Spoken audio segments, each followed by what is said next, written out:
Сәлеметсіздер достар, бүгін сіздерге көрсеткелі отырған видеом Zeta магазині, яғни гүлдердің құмыраларын сататын үлкен масштабтағы магазин.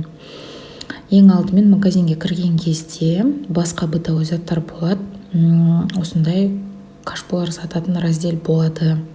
Осындай гүлге арналған горшоктар алмаңыздар. Кәдімгі астында көрсеткен мыналар декоративный, өте бір күшті талба өсетін гүлдерге основном әдемі келеді. Бар жоғы 800 теңге тұрады, өте үлкен. Бұл магазинде өте үлкен выбор бар. Именно Ташкентскийдің бойында орналасқан Зеттада. Сосын сіздерге алдында айтқандай, міне құмыралар. Алдында мен орхидеяма прозрачный алып едім. Осындай еріндігі бар. Астында су осылай құйылып тұратын. Неше түрлі түстілері бар екен осы дизайнында. Қараңыздар, және де үлкен размер, средний размер, необычный дизайнда, арзан, қымбат, әртүрлісін менде екі түстін алғам. Қара осының, бұл да бір ерекшелік. Міне осындай қарасын алғам. Поддондар астында қоятын тарелкасы отдельно сатылады. Бір минусы сол. Екеуін қосқанда кәдімгідей баға шығып кетеді. Бұл кішкене бағалар қымбаттап кетіпті. Орхидеяға арналған кашполардың новый түрлері келіпті, құмыралардың.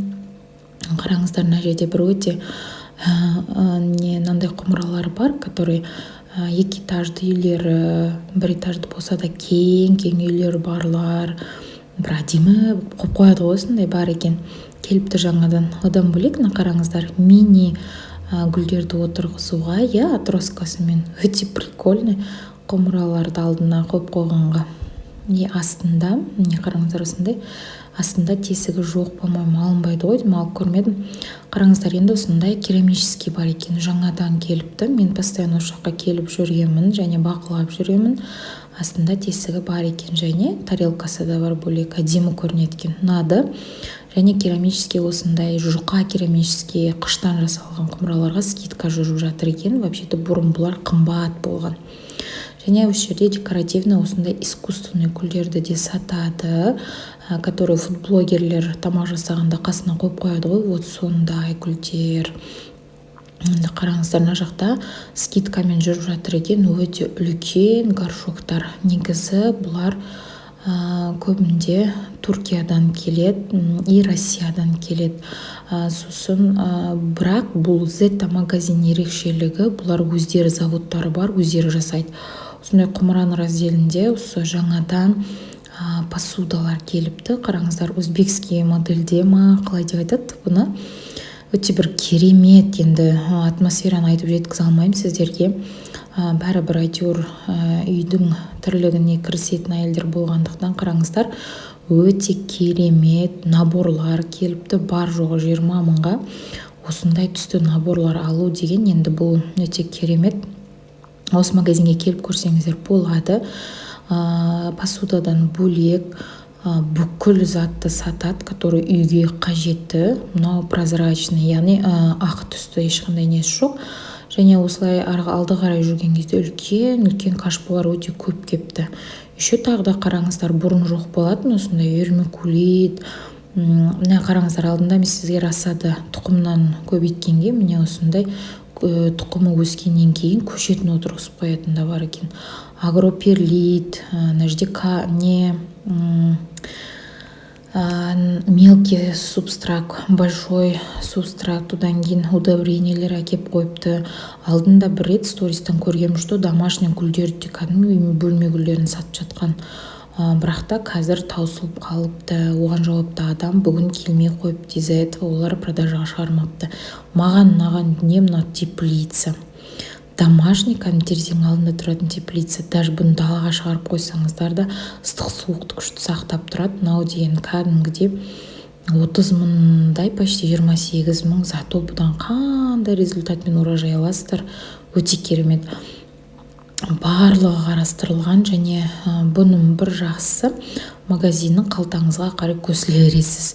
Себебі арзаны да бар, қымбаты да бар, средний суммасы да бар, қалаған дизайнда, қалаған цветте, қандай гүлге қандай алғыңыз келеді. Балконның терезелеріне вообще керемет келеді. Дизайн барлығы бар. келуге кеңес беремін, алуға кеңес беремін. Орхидеяларға арналған прозрачный осындай әдемі қырлы нелер кепті, кашполар кепті. Қараңыздар, осындай прозрачный. Тағы да мына емкость вообще-то суаруға да жақсы екен. Бұрын осындайларын алатын, қазір мен онша бұндай алмаймын. Материалы не очень. И жаңада мынандай келіп мен алдында Leroy Merlin'нен көріп едім, что-то мән бермеп едім. Оказывается, ол специально кашпо екен. Осындай декоративнелер ұнап жүр, өте жеңіл, әдемі тұрады. Енді бұлар күнді қатты ысыған кезде топырақтың несіне өткізіп жібере ма деп қорқамын. Қараңыздар, 2,5 мың теңге тұратын осылай қыш құмыралар, мыналар скидка болып отыр. Бар жоғы 900, 800, 700 теңгеге, даже 400-500 теңгелігінде таба аласыздар. Қараңыздар, керамический. Мына вообще дизайны күшті, керамический. Қыздар, қандай гүлге қандай жаңағы құмыра деп айтсаңыздар, мен алдында құмыраны қалай таңдау керектігін бір видеомда сіздерге көрсеткен болатынмын.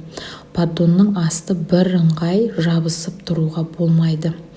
Яғни ауа жібермейтін, пластикойден жасалған, пластикасы өте жұқаларын таңдамаңыздар.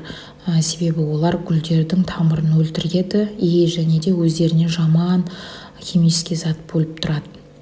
Міне осындай екі қара, менде кислица гүлім, треугольная осындай қарада отырған. Мен оны уже ауылға барғанда отырғызып қойдым. Үлкендеу кашпоға. Бұлар скидка болып жатыр екен 215 теңгеден. Еще осындай пластик нелер бар, кашполар бар. Бұлар неге тастянка гүлдеріне өте жақсы келеді. Бұлар да 400 теңге, және емкісі өте үлкен. Және де басқа да фиолетовый, сары, басқа да өте түстері көп. И мына горшок маған өте қатты ұнады, бірақ бір ұнамағаны сыртының поддоны тегіз, и ауа кірмейді екен. Бірақ арзан екен деп состояниесіне қараңыздар. Одан кейін қараңыздар, мына жерде құмыра мынандай 1500 теңге, 1165 теңге осындай құмыраға қызықтым. Бұл пластик, ашуға болмайды деді. Енді констаттар қараңыздар, системасы қалай өте керемет. Гүлдерге ауа да кіргізеді, күн сәулесінде өткізеді. Сосын мына жерде пульверизаторлар бар екен. И одан бөлек мына әр гүлдерді іліп, балконға іліп қойғанға осындай баллончиктарды әкеліп қойыпты. Сосын маған осындай гүлге су құятын нелер ұнап жүр. Кувшик тема қалай айтады бұны? Мынандай чайниктар ұнап жүр. Осындай менде пульверизатор бар негізі. Мынау енді мынандай вазочка, специально роза гүлдер, тағы да басқа гүлдерді кесіп алуға. Осындай пульверизаторлардың большойын алу керек. Мендегісі маленький, кейде істеп, кейде істемей жүр.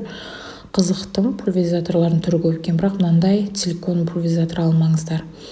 Және де көшеттерді отырғызуға қараңыздар. Осындай горшоктар әкеп қойыпты. Бұлар бөлек-бөлек алынады, бірақ бір поддонда тұрады, қараңыздар. И осындай поднос бар. Мысалы, гүліңіздің құмырасын ауыстыратын кезде осылай поддонға топырағын барлығын ескісін қалдырып, жұмыс жасауға неше түрлісі бар. Көшетін бөлек алып отыратын, қолжетімді бағада өте керемет выборлар, қыздар. Сосын сіздерге айтатыным, бұл жерде тағы бір плюсы турецкий, енді бағалары сәл қымбатта кетті, бұрын арзан болатын турецкий посудалар. Түріктер негізі өте посуданы біз сияқты без ничего алмайды. Олар бір гүлді, узорлы, осындай бір тамақтарын сондайға салғанға өте құмар ғой. Мынау мысалы керамический қыш. Өте қатты ұнаттым. Мынандай қорағамиез нелерді ассорти қылып салып қойғанға необычный. Мынада мысалы сіз бір көксөктен жасалған, көкөністерден жасалған салатыңыз болса әдемі ашады екен. Мынау мысалы спагетти, макарон салуға өте күшті екен. Бұлардың барлығы керамический. Енді сіздер құмырадан ары қарай ыдыс айтып кетті демеңіздер, себебі бұл раздел әйел адамдар, қыз балалары айналып кететіндей емес. Канал ұнаса тіркеліп, лайк басыңыз.